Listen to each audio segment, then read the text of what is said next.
Hello dear learners, welcome to your channel Science in the Veins. In previous videos we were discussing about receptor tyrosine kinase, right? So now in this video we are going to discuss about one more kind of receptor and that is non-receptor tyrosine kinase, and we also call it NRTK in short. Okay, so let's discuss it today. So friends, जैसा कि हमने discuss किया था कि non receptor tyrosine Kine जो receptor tyrosine kinase होते हैं वो प्लाज्मा मेम्ब्रेन पे प्रेजेंट होते थे, राइट? सो उन्हीं की तरह ये जो नॉन रिसेप्टर टायरोसिन काइनेजेस है ये भी प्लाज्मा मेम्ब्रेन पे प्रेजेंट होते हैं, और क्योंकि वो प्लाज्मा मेम्ब्रेन पे प्रेजेंट होते हैं तो वो पोलर सिग्नल्स को ही एज सिग्नलिंग मॉलिक्यूल्स एक्सेप्ट करते हैं. सो अब क्वेश्चन आना चाहिए कि ऐसा क्या डिफरेंट है फिर नॉन रिसेप्टर टायरोसिन काइनेज में कि हम उसे सेपरेटली स्टडी कर रहे हैं, राइट? सो फ्रेंड्स, जो आरटीके होता था उसके पास हमने डिस्कस किया था कि टायरोसिन काइनेज की एक्टिविटी उसके रिसेप्टर में इटसेल्फ प्रेजेंट होती है, राइट? बट एनआरटीके के पास ऐसा कुछ नहीं है. एनआरटीके जो रिसेप्टर होते हैं ये कुछ अदर प्रोटीन्स को यूज करते हैं for receptor for tyrosine kinase की एक्टिविटी. ठीक है, सो यहाँ पे हमने एग्जाम्पल लिया जैक एंड सीआरसी. सो ये दोनों ही एग्जाम्पल होते हैं, that is Janus kinase JAK और सीआरसी. ये दोनों ही एग्जाम्पल है टायरोसिन काइनेज की, यानी इन दोनों के पास ही टायरोसिन काइनेज एक्टिविटी प्रेजेंट होती है. ओके, सो इसीलिए ये जो पाथवे है इसमें रिसेप्टर के पास खुद के पास टायरोसिन काइनेज एक्टिविटी नहीं है तो वो अदर प्रोटीन्स को यूज कर रहा है.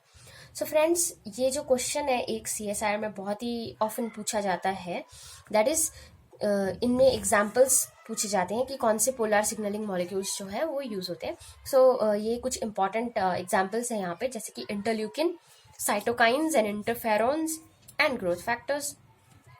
सो फ्रेंड्स, इसीलिए क्योंकि हमें पता है कि इम्यूनोलॉजी में हम ज़्यादातर साइटोकाइंस एंड इंटरल्यूकिन्स, इंटरफेरॉन्स इन सब से डील करते हैं, राइट? इसीलिए इम्यूनोलॉजी में ये जो जैक स्टैट पाथवे होता है, यानी जैक पाथवे, ये सब जो पाथवेज होते हैं ये बहुत ही ज़्यादा स्टडी किए जाते हैं डिटेल में, और ज़्यादातर रोल्स भी इन्हीं का होता है इम्यूनोलॉजी में. ओके, सो लेट्स डिस्कस कि ये जो रिसेप्टर है वो कैसे एक्टिवेट होते हैं. So as we have already discussed कि जो रिसेप्टर टायरोसिन काइनेज जो रिसेप्टर होते थे वो खुद की ही टायरोसिन एक्टिविटी से एक्टिवेट होते थे, बट एनआरटीके के साथ ऐसा कुछ नहीं है.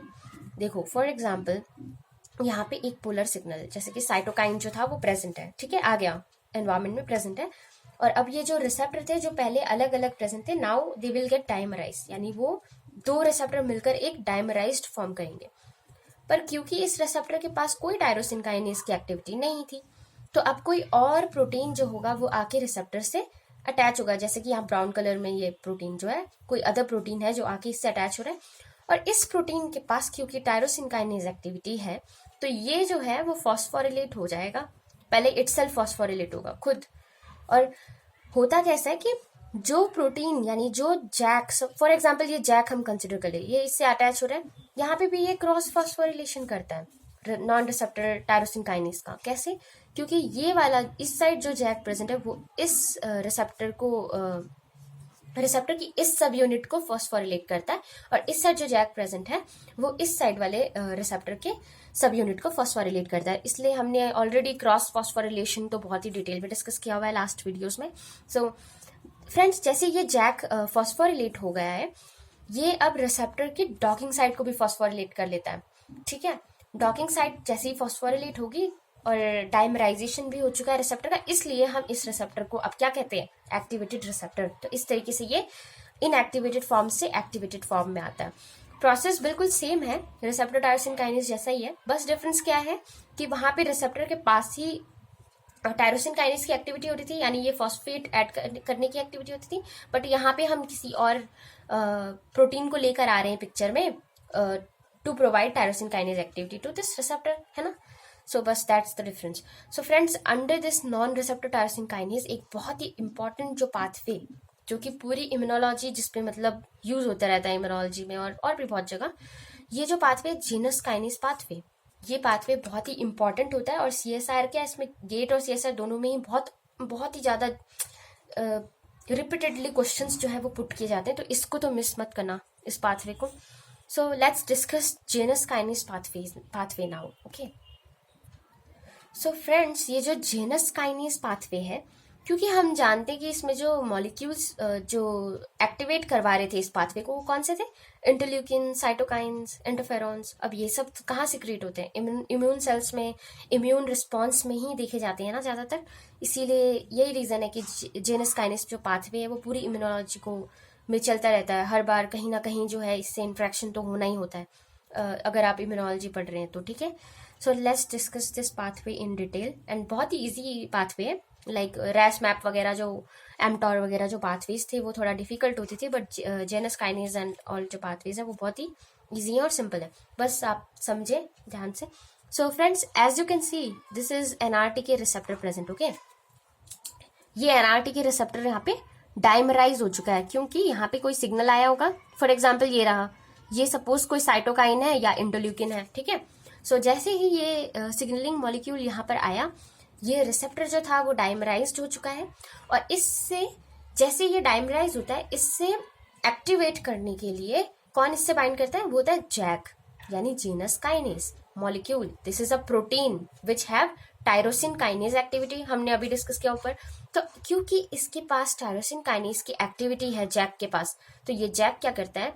ये इस रिसेप्टर को, यानी इस जैक पे फॉस्फोएट ग्रुप को ऐड करवाता है, जिसकी वजह से ये जैक जो होता है वो एक्टिवेट हो जाता है और रिसेप्टर भी जो है वो एक्टिवेट हो जाता है।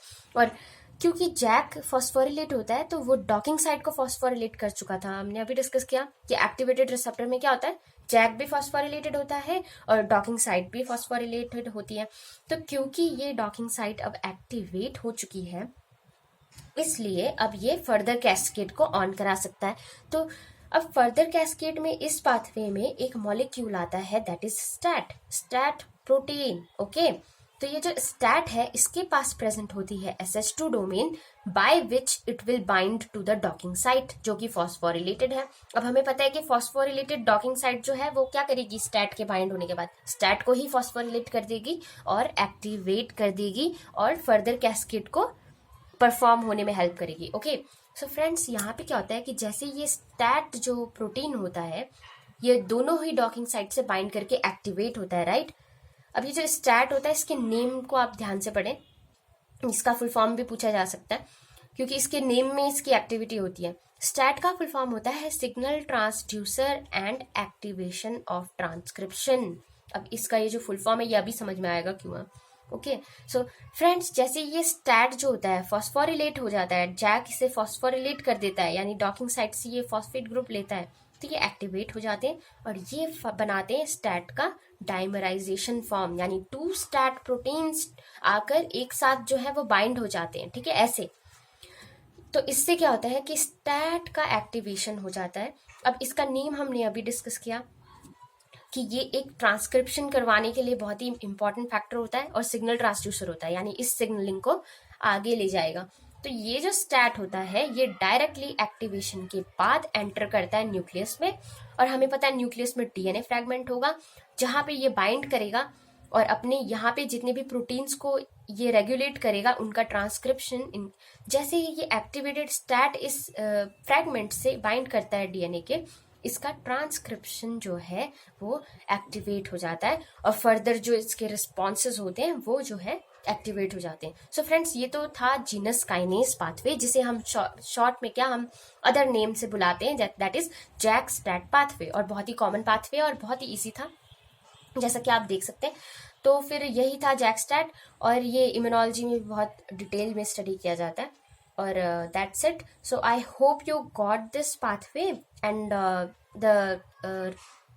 this topic of non-receptor tyrosine kinase in detail. Okay, so let's meet in other lecture for to discuss other topics. Okay, so just remember that from here the major and important points will be that full form of stat and these examples of these molecules like interleukin, cytokines, interferons and growth factors. This is often asked in exam. Okay, and other than this you should remember that other than this JAK, this CSRC protein is also एक और ऐसा protein है जिसके पास tyrosine kinase की activity होती है। क्योंकि mostly हम जैक के बारे में पढ़ते हैं तो बाकी बच्चों को इसके बारे में पता नहीं होता है, तो यहाँ से क्वेश्चन पुट किया जा सकता है।